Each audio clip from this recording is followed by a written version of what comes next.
बिहार का एक ऐसा लोकसभा सीट जहां की लड़ाई राजपूत बनाम यादव या फिर यूं कहें कि यादव बनाम राजपूत के बीच में होती है और उस सीट से लालू यादव की बेटी रोहिणी आचार्य इस बार उम्मीदवार हो सकती हैं। लगभग उनके नाम पर मुहर लग चुकी है। अब आप समझ गए होंगे कि हम किस लोकसभा क्षेत्र की बात कर रहे हैं। नमस्कार, इंडिया टॉप देख रहे हैं, मैं हूं आपके साथ बिरजू सिंह।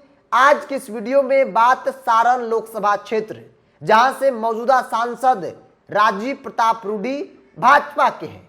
कई बार के सांसद, कंटिन्यू 2 बार तो 14 और 19 जीते हैं, 24 की तैयारी में लगे हैं। लेकिन दूसरी ओर इस बार लालू परिवार से लालू यादव की बेटी रोहिणी आचार्य मैदान में उतरेंगी। सवाल है कि वहां का जाति समीकरण क्या है और रोहिणी आचार्य के लिए क्या सारण से चुनाव जीतना आसान है या फिर चुनौतीपूर्ण है। इस बात को समझने के लिए सबसे पहले वहां के जाति समीकरण को समझ लीजिए। हमने आपको शुरू में कहा कि यादव राजपूतों के बीच लड़ाई होती है, जहां की सबसे बड़ी आबादी यादवों की है। कुल आबादी के 25% आबादी जो है यादव समाज की है। दूसरे नंबर पर राजपूतों की आबादी है 23%। इसके अलावा वैश्य समाज की आबादी 20% है, दलित 12% है और मुस्लिम 13 से 14% मुसलमानों की आबादी है। जाति समीकरण को अगर आप देखेंगे तो यादव राजपूत मतलब एनडीए और यूपीए कह ले या महागठबंधन कह ले, इंडिया कह ले, दोनों के बीच कांटे की टक्कर जो है वो होती आ रही है। इस बार राजीव प्रताप रूडी होंगे यह तय माना जा रहा है। दूसरी ओर लालू यादव की बेटी रोहिणी आचार्य होंगी, यह भी तय माना जा रहा है। पूर्व में सारण का इतिहास क्या रहा है, इस बात को भी आप समझ लीजिए। देखिए, राजीव प्रताप रूडी सारण से सांसद हैं और उन्होंने राबड़ी देवी को भी चुनाव हराया है। लालू यादव से चुनाव हारे भी हैं। सारण की राजनीति में राजीव प्रताप रूडी का एक दबदबा रहा है, कई बार के सांसद रहे हैं और ऐसे में क्षेत्र में उनका विरोध भी उतना नहीं दिखता है जितना 2-3 बार के सांसदों के खिलाफ विरोध देखने को मिलता है। देखिए, सबसे पहले राजीव प्रताप रूडी साल 1996 में चुनाव बीजेपी के टिकट पर जीते थे। उसके बाद 98 में चुनाव होता है, हीरालाल यादव आरजेडी के टिकट पर चुनाव जीत जाते हैं और फिर 99 में चुनाव होता है जब लोकसभा का, तो फिर राजीव प्रताप रूडी भाजपा के टिकट पर चुनाव जीत जाते हैं।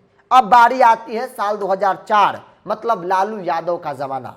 लालू यादव आरजेडी के टिकट पर चुनाव लड़ते हैं और चुनाव जीत जाते हैं। फिर 2009 में भी लालू प्रसाद यादव दोबारा वहां से चुनाव जीतते हैं और राजीव प्रताप रूडी को लालू यादव साल 2009 में चुनाव हरा देते हैं, जिसके बाद लालू यादव को सजा हो जाती है और वो चुनाव नहीं लड़ सकते हैं।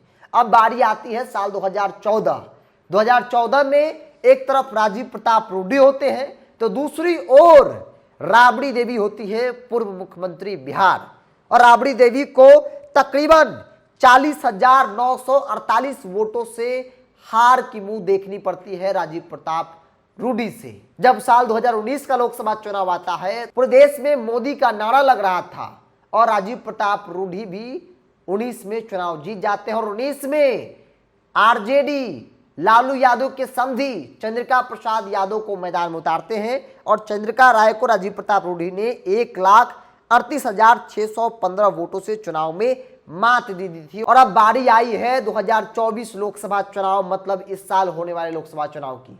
राजीव प्रताप रूडी है ऐसा तय माना जा रहा है। दूसरी तरफ आरजेडी से, महागठबंधन से, इंडिया गठबंधन से लालू यादव की बेटी रोहिणी आचार्य मैदान में उतरेंगी। चूंकि लालू परिवार को सीट रहा है, ऐसे में इस बार रोहिणी आचार्य ही मैदान में उतरेंगी। जातीय समीकरण काफी दिलचस्प है दोनों गठबंधन के लिए। कौन जीतेगा कौन हारेगा जनता तय करेगी, लेकिन फिलहाल जो परिस्थिति बन रही है, चूंकि आमतौर पर कहा जाता है कि राजपूत भाजपा का वोटर, दलितों में भाजपा बहुत हद तक सेंधमारी कर लेती है। अगर उसमें से 50% वोट भी अपने पाले में कर लेती है तो मान लीजिए कि 6% और 23% राजपूतों का कुल जो है वो 29% वोट आता है। इसके अलावा मुसलमान जो वोट बैंक है वो आरजेडी से छिटक रहा है। अगर 2-4% भी छिटक गया, किसी दूसरे दल के नेताओं को मिल गया, तो यहां आरजेडी डैमेज हो रही है। इसके अलावा जो 20% वैश्य समाज की जो वोटर्स हैं वो पूरी तरीके से भाजपा के वोटर्स से, ऐसा देखा गया है, कई बार देखा गया है। तो ऐसे में कुल मिलाकर जो है वो 50% के आसपास वोटिंग जो है वो भाजपा के पक्ष में, एनडीए गठबंधन के पक्ष में होता हुआ सीधे तौर पर दिख रहा है। तो इस बार भी कहा जा रहा है कि लालू परिवार, जहां से राबड़ी देवी चुनाव हार गए, जहां से चंद्रिका प्रसाद यादव चुनाव हार गए जिस राजीव प्रताप रूडी से, उस राजीव प्रताप रूडी के सामने रोहिणी आचार्य बेशक माहौल बनाने में सफल हो जाएंगी, लेकिन चुनाव जीतना उनके लिए एक बड़ी चुनौती होगी, एक बड़ा चैलेंज होगा।